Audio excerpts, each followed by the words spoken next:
नमस्कार. आता आपण हिरकणी बुरुजाच्या मार्गावरती आहोत. हा जो समोर आडवा डोंगर दिसतो, या डोंगराला इतिहासामध्ये हिरकणीचा कडा. आज आपण महादरवाजा पाहिला, राजदरबार पाहून पुन्हा या ठिकाणी आलेलो आहोत. महादरवाजा बंद झाला कारण महादरवाजाचे नियम होता, सायंकाळी 5:30 वाजले नगारखान्यात नगारे सनईचे उघडे वाजले की महादरवाजा बंद होत होता आणि सकाळी 5:30 ला तो दरवाजा उघडला जात होता. आता तो दिवस होता कोजागिरी पौर्णिमेचा आणि गडावरती दुधाची मागणी जास्त होती. त्या मागणीमध्ये ती माता गडावरती दही दूध विकण्यासाठी आली होती. दही दूध विकताच 5:30 वाजले नगारखान्यात नगारे सनईचे उघडे वाजवले गेले आणि गडाचा मुख्य दरवाजा बंद झाला. मुख्य दरवाजा बंद झाला. माता ती खाली दरवाजापर्यंत पोहोचली. मावळ्यांना विनंती करू लागली, माझं 3 महिन्याचं लेकरू गडाच्या पायथ्याशी मला जाऊ द्या. परंतु या स्वराज्याचा या महादरवाजाचा नियम होता, सायंकाळी महादरवाजा बंद झाला तर गडावरनं खाली जाईल ती फक्त पाण्याची धार आणि पायथ्यापासून गडावर प्रवेश करेल तो म्हणजे हवेचा झोक, असा त्या दरवाजाचा नियम होता. त्या मातेला सोडण्यात आलं नाही. तिने पूर्णपणे रायगडाला बेडा मारला. रात्रीच्या 10 वाजता ती माता त्या बुरुजावर पोहोचली. आपला दही दुधाचा माठ चपला त्या बुरुजावर ठेवल्या आणि उतरण्यासाठी सुरुवात केली. उतरताना त्या मातेला हजारो वेदना झाल्या. अंग खरचटलं, वस्त्र फाटलं त्या मातेचं. अंगातून रक्ताच्या धारा उडल्या. कड्या कपाऱ्यातनी ती माता उतरत खाली पोहोचली. घरात गेली, बालाला कुशीत घेतलं, माय ममतेने हात फिरवला, मायाची सावली दिली. सकाळी 5:30 वाजता दरवाजा उघडला. मावळे हिराची वाट पाहतायत. हिरा आता येते मगच येते, पण हिरा काय खाली येईना ही बातमी राजांपर्यंत समजली. आपल्या राजांनी 2 शिपाई तिच्या घरी पाठवले.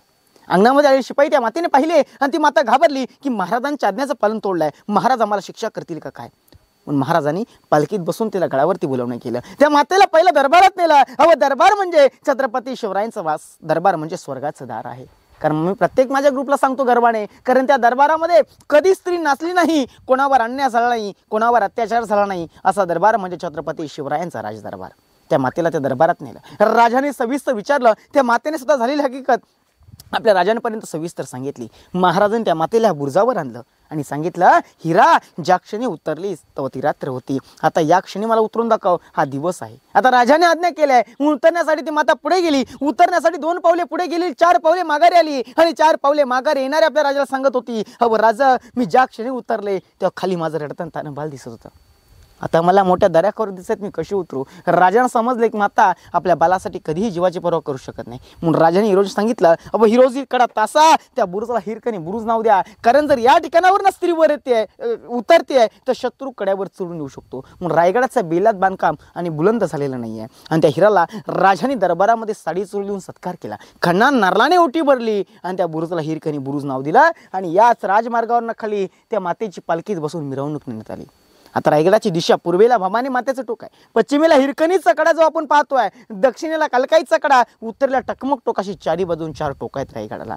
जशी कमलाची कळी मी सांगितलं, जशी कमलाची कळी कलीपासून उगम पावते, तसं रायगड मी कतलाच्या खडकापासून बनलेला आहे. पश्चिमेच्या साईडचं टोक म्हणजेच हिरकणीचा कडा म्हटला जातं. आता पूर्वेचं टोक म्हणजे भवानी मातेचं टोक. हाच मार्ग सरळ पूर्णपणे त्या हिरकणी बुरुजापर्यंत जाता येतो. आजही त्या बुरुजापर्यंत जाता येतं आणि त्या बुरुजावरती आपल्याला 2 तोफा आणि तटबंदी पाहायला भेटते बघा. आता पुढे आपण राजांचा राजवाडा वगैरे पाहून पुढे आलेलो आहोत. आता पुढे होलीचा माल आणि बाजारपेठ बघण्यासाठी पुढे जाऊया. बोला छत्रपती श्री शिवाजी महाराज की जय.